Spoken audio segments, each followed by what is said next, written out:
Greetings.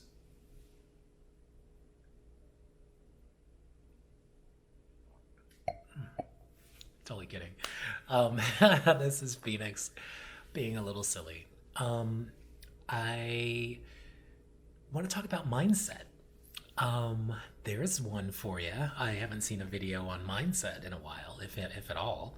Um, I like to call myself the king of mindset. And the reason I say that is if you were to do just a bit of due diligence on me, like reading my book, um, then you would find out that I've lived through quite a bit. And a lot of it had to do with my mindset and being able to sort of figure out ways around situations that most people would sort of cave from and become victimized by or feel victimized by. Um, I've never really seen myself as being a victim. I I know for a fact that I don't play on a level playing field, but I've accepted that. And instead of letting it sort of rule how I perceive myself, I have always created a mindset to work my way around it and succeed in spite of, if that makes any sense. So really what I want to talk about is what is mindset and why is it such an important thing, especially as an executive assistant. I'd say one of the hardest parts about being an executive assistant is the sort of baked in hierarchy, meaning you know you've got a boss, you know he signed your checks, and you know that you were there to quote unquote serve him or her. And while I do see that on paper, my mindset as I'm working or supporting someone is more around what it is that I need to do in order for me to be successful at helping them become successful, as opposed to the opposite. So I look at supporting an executive in a certain number of ways, specifically more the sort of task-based, project-based version, meaning what am I trying to achieve in the work that I put forth in order to support this executive. And I think that's where we get into a little bit of trouble as executive assistants is, I've mentioned this probably numerous times, so apologies if I'm going over it again, but I believe that we unfortunately go into these roles industry agnostic as well as executive agnostic. And that's one of the ways that I feel we get into trouble. And that trouble comes in many different ways. One, it comes in mistreatment, miscommunication, disrespect, you name it. And a lot of it is because of the hierarchy that's baked in. It's because of the mindset that we go into these roles with of serving someone, as opposed to really trying to figure out how our success personally lends to their success professionally. And I sort of craft my roles based on what I need in order to be or to feel successful, because I know how high I set the bar for myself, and I know for a fact that if I set a high bar for myself, and if I can really sort of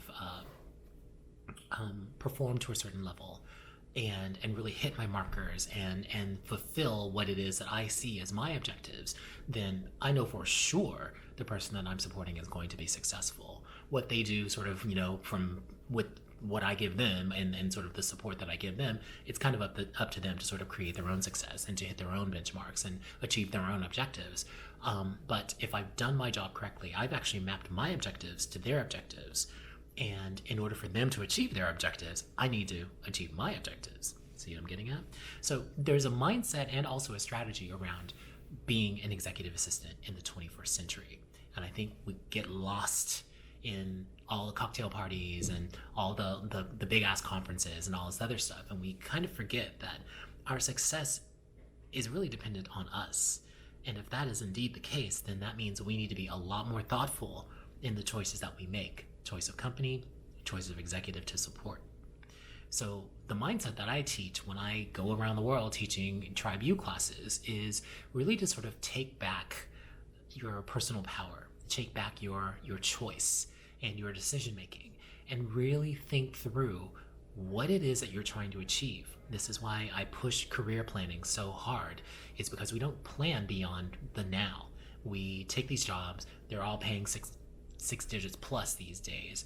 And it's creating a level of comfort, but also a level of complacency that I've seen for many, many years, and that I actually fell victim to as well, because I was making, $165,000 to $170,000 a year. And what I found was I started to lose the strategy around why I was making those decisions, why I was choosing to work for a certain company, why I was choosing to support a certain executive. And one thing that I had to remember after I quit the last time and actually really dove into my own business was I like the power of choice. I like knowing that I'm not here just to do a job for you. I'm not here to, just do whatever you say, make lots of money, go home and, do whatever. I'm here to fulfill a promise that I made to myself in the form of a career plan. So if I've created a nice airtight career plan, then I'm mapping myself backward to the now.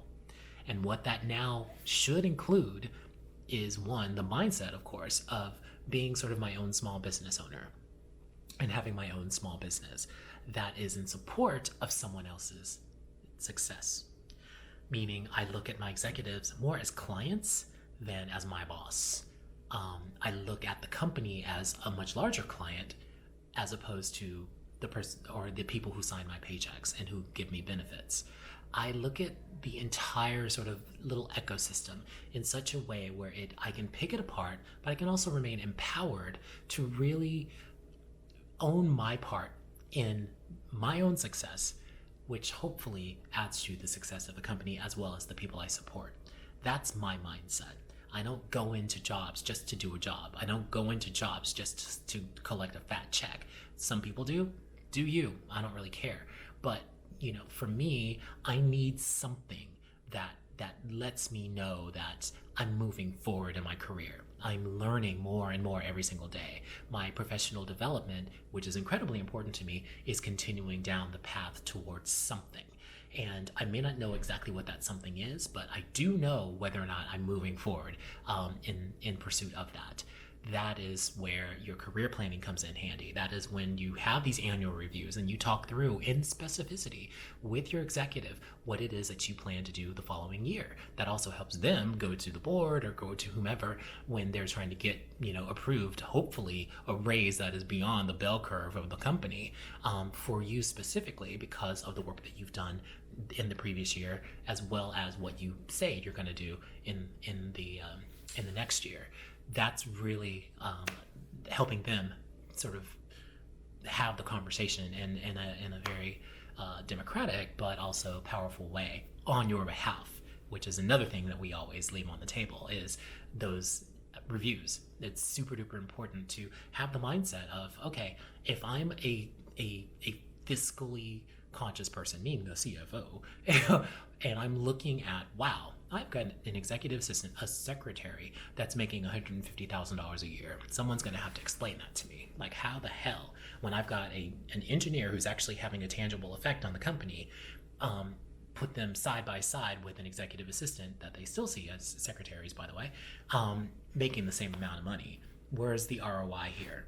It's much easier for an engineer to show their ROI just because they're writing code that is included in the software or whatever the product is for the company. That's very tangible. It's an obvious win, if you will. Whereas our jobs as executive assistants are more nuanced, meaning the miracles that we create, that we know we create, only executive assistants really speak that language, mostly goes unrecognized and certainly unrewarded, just because they don't really see, like I said, Mount Vesuvius erupting under the water. All they see is the calm, glassy surface. And that is the telltale sign of a really good executive assistant. However, a lot of those wins are inconspicuous. And unfortunately, because they're inconspicuous, we're often, if not daily, having to justify our worth. And I'm sorry, but that's just kind of the shitty part of the job.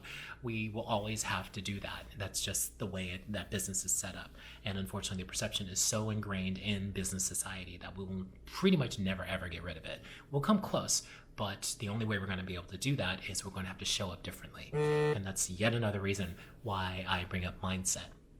It's so important to start thinking of ourselves at a much higher level than the help. Meaning, I look at my executives as a peer. I feel if I'm running my own small business as a small business owner, that also gives me the title of CEO, the CEO of PhoenixNorman.com, the CEO of PhoenixEA.com, whatever. But I really relish the title of CEO for myself, even if it isn't on my business card. And I set my life up in such a way, and I set the way I produce and the way that I talk and the way that I show up and the way that my brand shows up in such a way where it is on par with the people I support, not hierarchically less than, which unfortunately is how we get treated. So, I may be a little bit of a unicorn. Luckily, I've been around long enough and I've been, an executive assistant long enough that I can sort of, I know how to operate in those circles. I know the language. I know CEOs pretty much better than anyone on the planet, and I challenge anyone to tell me differently. And I know how they operate, and I know also what their expectations are that they aren't necessarily able to say, but they definitely have certain levels of expectations that most often aren't being met. Just because, again, executive assistants aren't really thinking in an executive way. They're thinking more in a support, in an administrative, in an assistant type of way. And that's another reason, again, why I think mindset is so important. It's so important to see yourself at the same table as the people you support. Not begging for a seat, moving people aside and sitting your ass down and looking around like, what? So again, even in my classes, I always say I'm an expert in the administrative and operational component of this role. So you will treat me accordingly. I'm an expert. You hired an expert. You did all this due diligence. You sat through all these lame interviews with a bunch of randos, and you chose me. Therefore, that means you know that I bring a certain level of expertise to this role. Therefore, you will treat me accordingly. And I will also step up to the challenge of showing you that you made the right decision by acting as an expert, by showing up as an expert, and by producing as an expert. And in order to do that, I have to have the right mindset that is completely separate of the people I support. I developed that on my own. I can, of course, reach out for, more context, more inclusion, more education, whatever else. But it has to start with me. And that's the thing that I try to get across to people, both in my workshops, in Anti-Con that's coming up in October, in Tribe U Online that's about to launch shortly. I really want people to understand that the only way you're going to be taken seriously, I don't want to say seriously, but taken at more than face value, is you need to show up at more than face value. You need to have a certain mindset that you belong in the room. Enough with this imposter syndrome. Look at my previous video and that'll tell you how I feel about imposter syndrome. But you need to show up in such a way where people take you seriously. And the way you do that is you over prepare. You show up ready with facts, figures, and stats. You also show up with the knowledge and the acceptance that people will be looking at you as lesser than. So what better way than to, really start a fire under your own ass than to prove them wrong?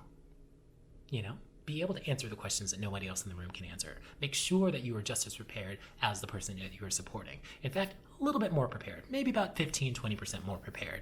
And then you hit them with the wow, pow, pow, pow, whenever you get the opportunity. In other words, that's recognizing opportunity and seizing on opportunity. So there you go. That's kind of the general gist of why it is that I think mindset is so important and what has literally been the key to my success as an executive assistant for so freaking many years. I've been kicked, scratched, had shit thrown at me, truth. Someone smacked me on the head and so should have sued his ass. I've gone through it all. And the only way that I never slit my wrists was that I ended up developing the mindset of being impervious to everything, meaning you will never throw me so far off my game that I will ever doubt myself again.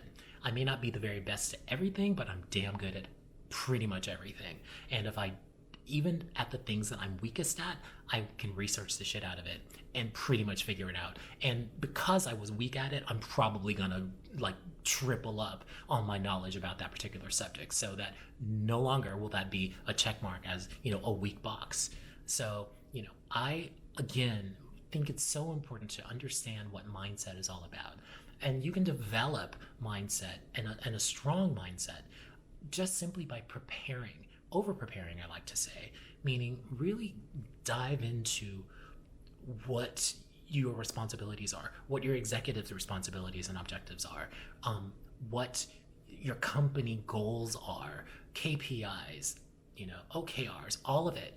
It's so much juicy information out there that we just it's not really part of my job description. So that's not gonna get you anywhere. It's not. It'll get you a pink slip in about 2 years. I said it. But one thing it will also hopefully do is, really push you into action, push you into wanting to be at a certain level or another level or an even higher level. I honestly think now, and we used to beat each other up about this, I do think of the executive assistant role as a stepping stone now. I do. I think its time has finally come where it now needs to be preparation for something even larger for those who want to go that route. Now, I still love being an executive assistant, but at the same time, I feel like I'm much more effective helping other executive assistants raise their game and create the mindset that will allow them eventually to move on to another role if that's what they choose to do, or be the very, very, very best executive assistant that they can be, and reach the very height, both in responsibility and accountability, and also in compensation. Let's be honest. While the market is good, get that money. I said it, get it. But with money comes tremendous responsibility and expectation that may not be told to you, but is definitely expected of you. That's the one thing that I will say that y'all better get real quick. You want these big ass salaries, you want that 150, 160, 175, don't expect that you're gonna have work-life balance. You're not. I said it. You're not. Sorry. My thing is this. With money, what is it? Biggie said that. More money, more problems? Guess what? More money, more expectation. More money, more accountability. That's the way I see it. And that's another mindset that I always had when I was making the big dollars, is I know for a fact that when I, started cashing these checks, my responsibility level just went up probably 3x, 6x. And yes, I'm probably going to be asked to do this and do that. So here's the thought. If you're in the mindset of you want to make all this money, you're listening to the people like me and Bonnie and Lucy and everybody else talking about, you got to be, your best self, your ultimate this, your ultimate that. Yeah, you do. But you also need to realize too, that there's a lot of responsibility and accountability included in that. So, if you really want work-life balance, then you might want to think about not trying to make $200,000 a year. I'm sorry, I'm going to say that. Or you need to be a really, really good negotiator, really good, to basically tell some executive, hey, you're going to pay me $200,000 a year, but I also need, I'm only working 8 hours, And once you do that effectively, come see me, because I would really love to put you on my stage at Anticon, and so that you can share the wealth of how the hell you did that, because I've yet to been able to do it, and I've been at it for 27 years. So, spilling all the truth today. It's probably the wine. That's it. I really hope this sort of clarifies what mindset is all about, why I'm such a big fan of it, and why I feel that once you really master it, there's nothing that can stop you. I'm case in point. I'm an executive assistant. Those of you that are watching that are EAs, just like you, I did it. Did it for 27 years. Not always perfectly, but pretty damn well for all that time, and made a lot of money, and got to meet a lot of people, traveled all around the world, blah blah blah blah blah, yay me. But now I'm able to pay all of that information forward via my classes, via my workshops, via my master classes, via, my very first Tribe U event. I don't like conferences.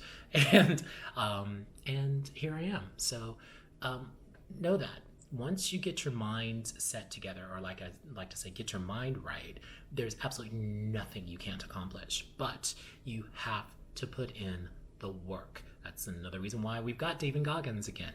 I love to bring him up because I think a lot of people just sort of write him off as like a loud, slightly unintelligent, military dude with a great body and a foul mouth. He's more than that. Peel back the layers. What he's teaching you is how to man up, or to woman up, or to boss up, and to really stop believing your own bullshit and really getting after it. Tuning out all the haters, tuning out all the the comfort, and getting a little uncomfortable, and getting in situations that challenge you, and believing that you will break through, and that you will come through on the better side of it. And you will, but you have to put in the work. You have to get a little uncomfortable. You have to start making some mistakes and failing forward, which I talked about in my last video. And you've got to believe that, you'll be fine. You've worked at this long enough. You have enough of a treasure trove of information and experience, and hopefully a great network behind you to be able to work through pretty much anything. But again, you have to do the work. No one can do that for you. And the best work that you can do is improving your mindset and seeing yourself in the room, at the table, in the conversation, as opposed to working your way there, or kicking doors in, or, asking people politely if you can have a seat. Not anymore, Show and prove. That's really what 2020 is about. Show and prove, not talking. I do enough talking myself, and I'm showing and proving. You'll see. It's coming. I'm doing a whole lot this year, and you're going to be sick of me. But I assure you, I'm going to be showing and proving, and showing exactly what I've been talking about for the last 3 years, and all of the energy that I've put into these classes, and all the $2.2 million in new compensation that all of my alums have had. That's not a fluke. That's me doing the work. That's me showing and proving. That's me walking my talk. And that's me showing executive assistants how to walk their talk, and to negotiate their asses off, and to see themselves in the room, and see themselves with, compensation commensurate with their contribution. There you go. So I'm rambling. It's been a very interesting year already. Anybody else having like a weird ass 2020? Oh my God. But again, my mindset is I'm undaunted. I've got plans. I did my planning session on my 15-hour trip to Melbourne a couple of months ago, or a month ago, and nothing is going to stop me from hitting every single one of those markers. And it'll be the year that I achieve one of the biggest goals of my entire life, and that's making 7 digits. I don't know how I'm going to do it, but I'm going to do it. It's all written out, and I just got to hit my markers. So anyway, blah, blah, blah.